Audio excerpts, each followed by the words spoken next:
Ang mangyayari kasi sa Extra Challenge, ako yung mga kakampi ng mga challenger eh. Ako yung, ano Alan, kaya mo pa ba? Hindi ko na kaya! Good for you! Ako yung mga tinatarayan, ako yung mga nagasambot na mga gusto nilang sabihin. Kasi si Chard, mechanics kasi siya. Ito ang gagawin niya. Parang ako naman, support na. Tiga-alon. Sabi ni Chard kahit first time nangyari ano daw yun. So natural ka raw mag-post. Lahat naman ang sumasabi sa mga kapagbalansin sa actually, mga to challenge. be honest din, nahirapan din ako kasi hindi biro mag-roasting nga at saka wala kaming prompter. Susuluin talaga ang buong nangyayari sa buong araw na yun.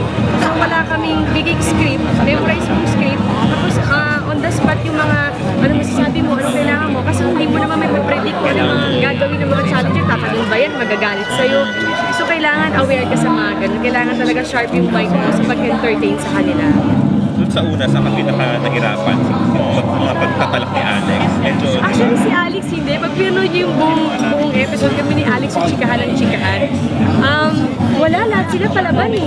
Medyo sa bandang huli lang medyo nagkaroon ng problema dahil yung challenge namin ay patindi ng patindi kasi tatlo yan sa bawat episode eh. so sino nanalo? Panood din Ilang yun. araw bawat episode? Isa lang, pero bilang first time namin ito, maraming ginawa. May mga dry run, may mga rehearsal, may mga ganito. Inabot kami ng 3 araw. Pero nagsasuggest ka ng mga challenge. Sila yun. Sila. Pero ang tanong lang, so Marian, anong kinakatakutan mo? Sabi ko, ay, parang kinakabahan ako. Parang may minsan sabi ko, parang kami yata ang papagawa ng ganitong challenge. Ano ba kinakatakutan? Wala, ayoko lang na makita kung may sugat tapos nagdudugo or something yung katawan. Sa sarili kong dugo. Pero sa dugo ng iba, hindi. Okay lang. Wag lang yung sa akin. Kasi dati, yung experience namin ni Popoy, naghugas ako ng plato. Tapos, ayan o, nahiwa ako.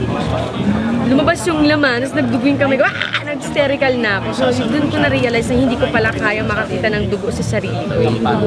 Pero yun lang naman. The rest naman ay Dugo ng mukhang kakayanin ko naman. Yan may worried si dahil nga sabi niya palabag ka raw.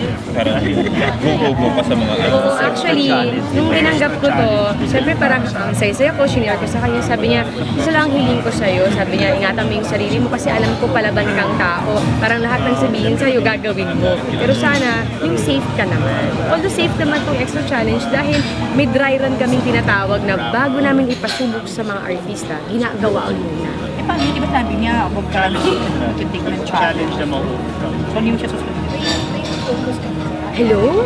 May challenge ako ngayon. Binantayan ka ba nila?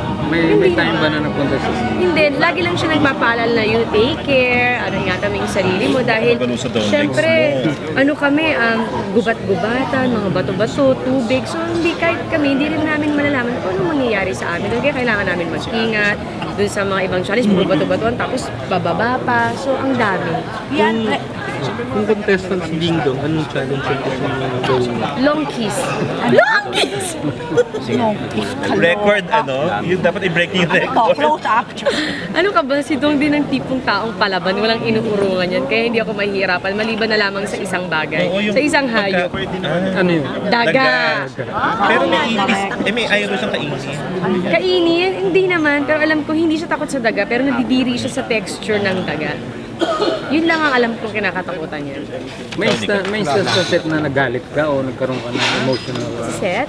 Ay, hindi tawang ako ng tawa sa set kasi natatawa ako sa mga challenger. Kasi tini sila ng tini. Ayoko na! Tapos makikita mo yung mga ahas, pupunta sa mukha nila. Kahit mga lalaki, makikita mo yung mga expression ng mga lalaki, matatawa ka talaga.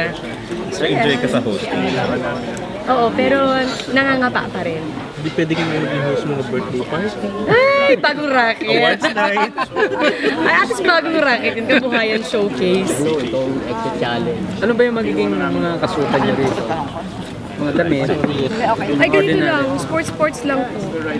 Kung saan mas komportable. More on rubber shoes, jogging pants, or sando, or naka-vest, naka-jacket.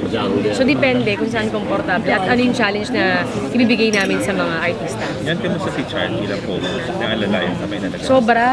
Ang arty-arty nga niya. Pero, yan, okay ka lang. Oo, okay ako.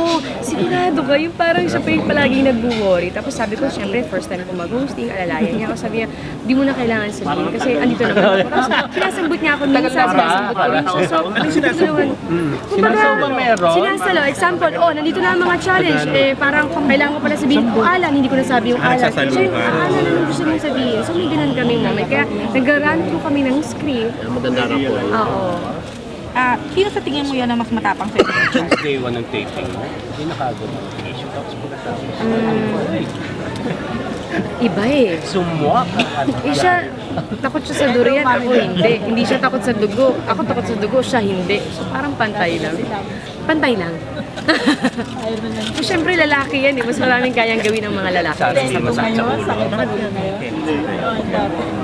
Chard?